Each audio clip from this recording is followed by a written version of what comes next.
GK spirituals பார்வையாளர்களுக்கு எனக்கு தெளிவு குருவின் திருமேனி காட்டல், தெளிவு குருவின் திருநாமம் செப்பல், தெளிவு குருவின் திருவார்த்தை கேட்டல், தெளிவு குரு சிந்தித்தல் தானே.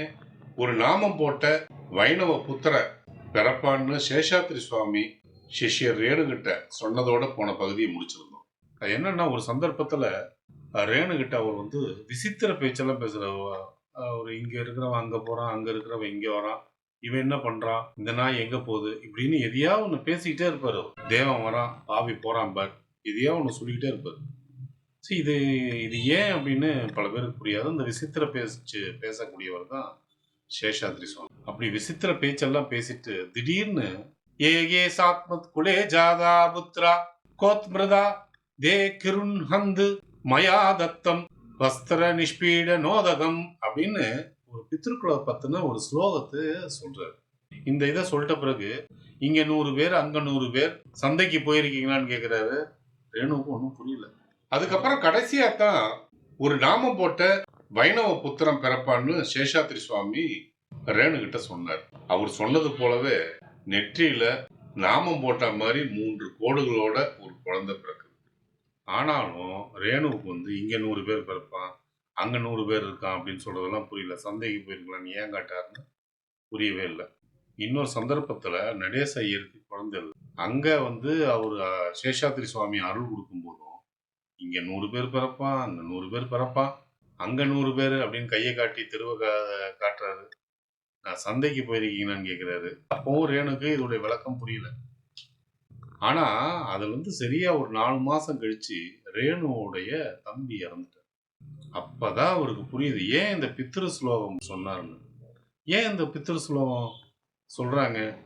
பிராமணர்கள் பாத்தீங்கன்னா ஆத்துல ஸ்நானம் பண்ணிட்டு இழந்துக்கும் போது அந்த வேட்டி நுனியை பிழிஞ்சிட்டு சொல்லுவாங்க இந்த ஸ்லோகத்தை. அந்த வேட்டி நுனியை பிழிஞ்சிட்டு அந்த ஸ்லோகம் சொல்லும்போது, என்னுடைய குளங்கோத்திரத்துல பிறந்து சந்ததியின்றி மறைஞ்சு போன ஆன்மாக்கள் திருப்தி அடையணும்னு, இந்த பிழிஞ்ச நீர் அவங்களுக்கு திருப்தியை கொடுக்கட்டும்னு வேட்டி நுனியை பிடிச்சு பிழிவாங்களாம். அதுதான் அதோடைய அர்த்தம். அப்போ அந்த பித்திரு ஸ்லோகம்னு சொன்னாலே பல பிறவிகள்ல மறைந்து போன சகோதர சகோதரிகளுக்கு அப்படின்னு அர்த்தம். அப்ப சகோதர சகோதரிகளின் அர்த்தம்னு சொல்லும்போது இங்க 100 பேர் அங்க 100 பேர் சந்தைக்கு போயிருக்கலாம், கூட்டம் கூட்டமா சகோதரர்களோட நம்ம பிறந்திருக்கோம். நிறைய முறை பிறந்திருக்கோம். பல 100 சொல்லும் போது பல ஜென்மங்கள்ல பல ஆயிரக்கணக்கான பிறவிகள் பிறந்து நம்ம பல 100 சகோதரர்களை நம்ம அடைஞ்சிருக்கோம். அதனால அந்த கூட்டமா இருக்கிற சகோதரர்கள் கூட்டத்தை ஒரு சந்தைன்னு சொல்லிட்டாரு. சந்தை நாளை கூட்டம் தானே. பித்ரு ஸ்லோகம் எதுக்கு சொல்றது? வாழ்ந்து மறைஞ்சு போன கோத்தரத்துல வாழ்ந்து மறைஞ்சு போனன்னு அர்த்தம்.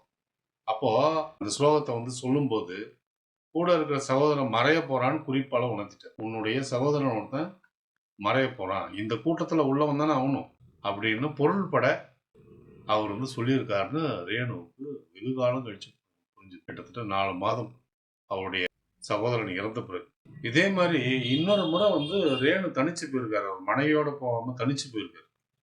தனிச்சு போகும்போது அவரு ரேணுகிட்ட வந்து சேஷாத்ரி சுவாமிகள் ஒன்னதான் இருக்கீங்களா 2 பேரும், ஒன்னதான் இருக்கீங்களா 2 பேரும் அப்படின்னு திருப்பி கேட்ட உடனே ஒரு தலையசிச்சிருக்காரு. எது கேட்குறாருன்னு புரியலையேன்னு. அப்புறம் நீங்க வந்து இன்னொரு கல்யாணம் பண்ணிக்கிறீங்களா, நீங்க இன்னொரு கல்யாணம் பண்ணிக்கிறீங்களா, நீங்க இன்னொரு கல்யாணம் பண்ணிக்கிறீங்களான்ட்டு 3 முறை கேட்டார். ரேணுக்கு அப்பவும் புரியல. எப்போ புரிஞ்சதுன்னா 3 ஆண்டுகள் கழிச்சு ரேணுவோட மனைவி இறந்து போறாங்க. அதுக்காகத்தான் அவர் 3 முறை அதை திருப்பி சொன்னாரு.